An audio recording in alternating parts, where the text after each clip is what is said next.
Bismillahirrahmanirrahim. Biology first year National Book Foundation. Today we are going to start very important topic. Chapter number 4 हमारा start है bioenergetics. Yesterday हमने पढ़ा glycolysis, आज हम पढ़ने जा रहे हैं oxidation of pyruvate to acetyl CoA coenzyme A के साथ हम इसकी ऑक्सीडेशन करेंगे और इंतहाई इंपॉर्टेंट टॉपिक है ये टॉपिक। इस बार आपको जो आपका मीरपुर बोर्ड है जो कि बोर्ड उसमें ये टॉपिक लॉन्ग क्वेश्चन में आया है, आपने इस टॉपिक को देखे घबराना नहीं। जो डायग्राम है सिर्फ इस डायग्राम को समझेंगे और थ्योरेटिकल बातें वो लिखेंगे जो मैं आपको करा रहा हूँ। आपने बुक से कोई चीज उठा के कॉपी नहीं करनी। जो चीज करवा रहा हूँ पूरे वसूख से करवा रहा हूँ, आपको इंशाल्लाह उसके 100% नंबर मिलेंगे। पॉइंट्स बना के लिखिए और साथ साथ डायग्राम को समझिएगा। टॉपिक को वाइंड अप करते हैं और एक और बात याद रखें, चैप्टर स्टार्ट से समझते हुए आए। ऐसा मत कीजिएगा किसी टॉपिक को सेंटर से स्टार्ट करें। खुदारा अगर आपको रोल ऑफ लाइट नहीं पता, कार्बन डाइऑक्साइड नहीं पता, रोल ऑफ आपको वाटर नहीं पता कि फोटोसिंथेसिस में क्या रोल प्ले करते हैं, पिगमेंट्स का नहीं पता, क्लोरोफिल का नहीं पता, कैटायोनाइड्स का नहीं पता, वहां से आगे मत चले। कोशिश करें कि उन चीजों को सीख कर आए।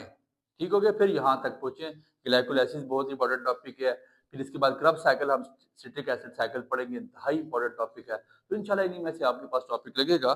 सो ऐसा है, लिखिएगा क्या होता है ये। बेसिकली कहता है it is a crucial 3 step bridge. आपकी बुक जंक्शन लिख रही है, मैं ब्रिज लिख रहा हूँ। एक ही बात है बिटवीन ग्लाइकोलाइसिस एंड क्रब साइकिल। देखें ग्लाइकोलाइसिस हम यस्टरडे पढ़ चुके हैं, आज हम पढ़ रहे हैं ऑक्सीडेशन ऑफ पायरोवेट और कल हम इंशाल्लाह अल्लाह के हुक्म से क्रब साइकिल पढ़ेंगे। तो कहते हैं ये क्रूशियल 3 स्टेप जंक्शन है, इसके दरमियान पुल है, इसके दरमियान ग्लाइकोलाइसिस से क्रब साइकिल के अमल में जाने के दरमियान ये एक पुल है। ठीक हो गया। तो अब ये तीनों स्टेप इसमें हम यहाँ पे पढ़ने जा रहे हैं। अब ऐसा इसकी लोकेशन क्या है, लोकेशन की आप हेडिंग दे दीजिएगा और लोकेशन में आपने लिखना है ये माइटोकॉन्ड्रियल मैट्रिक्स, यूकैरियोट्स एंड फिर आपके पास साइटोप्लाज्म में क्या होता है, कहाँ पाया जाता है साइटोप्लाज्म में, प्रोकैरियोट्स में, प्रोकैरियोट्स। ठीक हो गया। फिर इसके बाद इसका रिएक्शन जो आपकी बुक नहीं लिख रही, मैं समझता हूँ उसको लिखना चाहिए था, मैं लिखवा रहा हूँ और आपको लाजमी तैयार करना है। मेरे पास पायरोविक एसिड पायरोवेट मौजूद, pyruvate plus coenzyme A plus NAD plus, ठीक हो गया, गिव्स अस, हमें क्या मिलेगा, acetyl CoA plus carbon dioxide plus NaDH। ये रिएक्शन आप लाजमी लिखिएगा, आपकी किताब नहीं लिख रही है, आप लिखेंगे तो एग्जामिनर आपसे खुश होगा, यार वाकई बच्चा सरमजा से तैयारी करके आया है। ठीक हो गया बच्चे। अब ऐसा है, पहले जो 3 स्टेप्स हैं हमारे पास उसके नाम लिखते हैं, बल्कि एक स्टेप को लिखते हैं साथ साथ को समझते जाते हैं। टॉपिक को 5 मिनट में खत्म करेंगे, लंबी नहीं लगाते। आपको ये मुश्किल लग रहा होगा, ऐसा नहीं है। स्टेप्स की हेडिंग दे के पहला स्टेप लिखिएगा डी कार्बोक्सिलेशन। ऑक्सीलेशन, डी का मतलब रिमूवल, कार्बो का मतलब कार्बन, ऑक्सी का मतलब ऑक्सीजन। ठीक है जी। पायरोविक एसिड मेरे पास मौजूद, डी कार्बोक्सिलेशन होगी मतलब एक कार्बन निकल जाएगा, 2 ऑक्सीजन यहां से निकल जाएंगे, कार्बन डाइऑक्साइड को रिमूव कर दिया जाएगा। तो क्या कहता है, uh carboxyl group, uh carboxyl group is removed, carboxyl group को रिमूव कर देंगे, releasing carbon dioxide, releasing carbon dioxide, carbon dioxide को रिलीज कर दिया जाएगा। ये देखिए आपको कितने कार्बन नजर आ रहे हैं, मेरी बात पे गौर कीजिएगा। 1 2 3, आपके पास 3 कार्बन मौजूद हैं। आप पैरोविक एसिड का फॉर्मूला लिख के आए थे, C3H, आपके पास कितने थे, परेशान ना हो, H4O3, यही फॉर्मूला आपने पढ़ा था। अब यहां से मैं एक कार्बन और 2 ऑक्सीजन गायब करने जा रहा हूं।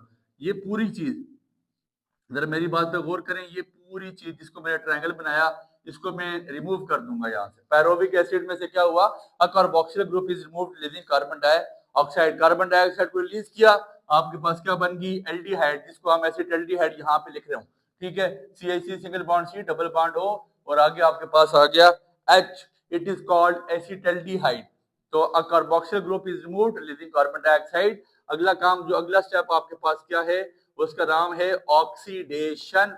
अब क्या करेंगे, हम लिखते हैं द रिमेनिंग 2 कार्बन ग्रुप, जो बाकी 2 कार्बन ग्रुप बचते हैं, इज ऑक्सीडाइज्ड। देखिए एक कार्बन निकल गया, अब 2 कार्बन बच गए, उनको हम क्या कहते हैं, ऑक्सीडाइज करेंगे, एंड NAD+ इज रिड्यूस, और हाइड्रोजन को रिडक्शन करने जा रहे हैं टू NADH। ये देखिए मैंने लिखा है NAD+ NADH, यहाँ पे आपने हाइड्रोजन को भी निकाल दिया, रिड्यूस कर दिया, एसिटल्डिहाइड बचा। एसिटल्डिहाइड के बाद क्या किया, मैंने यहाँ से हाइड्रोजन को निकाल दिया, इसको ऑक्सीडेशन भी बोलते हैं, removal of loss of electron भी कहा जाता है, या डिहाइड्रोजिनेशन भी कहते हैं। हाइड्रोजन को यहाँ से निकाल दिया एसिटल्डिहाइड में से, और वो क्या बन गया आपके पास, एसिटाइल ग्रुप। कौन सा group, CH3 single bond C double bond O, it is called acetyl group. और आखिरी जो मेरे पास स्टेप है, COA कोएंजाइम A की अटैचमेंट करने जा रहे हैं, तीसरी हेडिंग दे दीजिएगा, कोएंजाइम A की अटैचमेंट, ठीक है जी, अटैचमेंट कोएंजाइम A। तो सर ये आप लिखेंगे इंशाल्लाह, आप किसी नंबर काटे आप उसको मेरा नंबर दे देना, आप बेफिक्र हैं सर, पूरे नंबर है। द एसिटाइल, ये याद रखिए जिन क्वेश्चन में ना ये डायग्राम होती है या रिएक्शन होते हैं, उन क्वेश्चंस के मतलब आपको इन्हीं चीजों के नंबर मिलते हैं, थ्योरेटिकल नंबर नहीं होते। और अब तो पुराना दौर खत्म हो गया सर के कोई किताबें खोलेगा और वो आपको वहां से मैच करेगा, ऐसा नहीं है सर। चीजें चलो बेस हो रही हैं तो चीजों को उसे ही समझने की कोशिश करें, रट्टे मत मारें, क्रैमिंग की दुनिया से बाहर निकलें, खुदारा अब चीजों को समझने की कोशिश करें, ठीक है। The acetyl group is transferred to coenzyme A, forming acetyl क्या बन जाएगा, एसिटाइल COA, ठीक हो गया। ये देखें मैंने COA यहाँ पे अटैच किया, जब इसको अटैचमेंट की तो मेरे पास क्या आ गया, एसिटाइल COA यहाँ पे मेरे पास प्रोड्यूस हो चुका है। इंतहाई अहमियत का टॉपिक है, बहुत ही ज्यादा इंपॉर्टेंट टॉपिक है, और मैंने तो आपको 4 स्टेप में ही खत्म करा दिया, रिएक्शन आपको समझा दिया गया। और रिएक्शन पहले इसलिए लिखा बच्चे के लेक्चर के दरम्यान में लिखते तो लेक्चर लेंथी हो जाना था। और आखिरी जो चंद बातें मैं आपको एक बात बल्कि लिख लें, दिस प्रोसेस ट्रांसफॉर्म्स, ये अमल क्या करेगा, this process transform 3 carbon pyruvate transforms 3 carbon pyruvate, ये आप देखें 3 कार्बन पैरोवेट था, इसने क्या किया, this process transform 3 carbon pyruvate into 2 carbon acetyl group into 2 carbon acetyl. अब आपके पास 2 कार्बन वाला एसिटाइल ग्रुप साइड पे हो गया है। इट फॉर, बल्कि लिख लीजिएगा प्रिपेयरिंग इट, तैयार कर रहा है किस group, preparing it entry into citric acid cycle, जिसको हम क्रब साइकिल का नाम भी देते हैं, कि अब ये तैयार हो रहा है किसमें जाने के लिए, क्रब साइकिल में। मैंने बताया ऑलरेडी ये जंक्शन है बिटवीन ग्लाइकोलाइसिस एंड क्रब साइकिल का, और इसके बाद आपके पास सारी चीज तैयार है, एसिटाइल COA बन चुका है, और ये अब कहाँ जाएगा, क्रब साइकिल में, जिसका दूसरा नाम सिट्रिक एसिड साइकिल है। इंशाल्लाह मिलते हैं सिट्रिक एसिड के साथ, एसिड साइकिल के साथ, तब तक के लिए अपना बहुत ख्याल रखिएगा, अल्लाह आप सबको सलामत रखे, दुआ में याद रखें।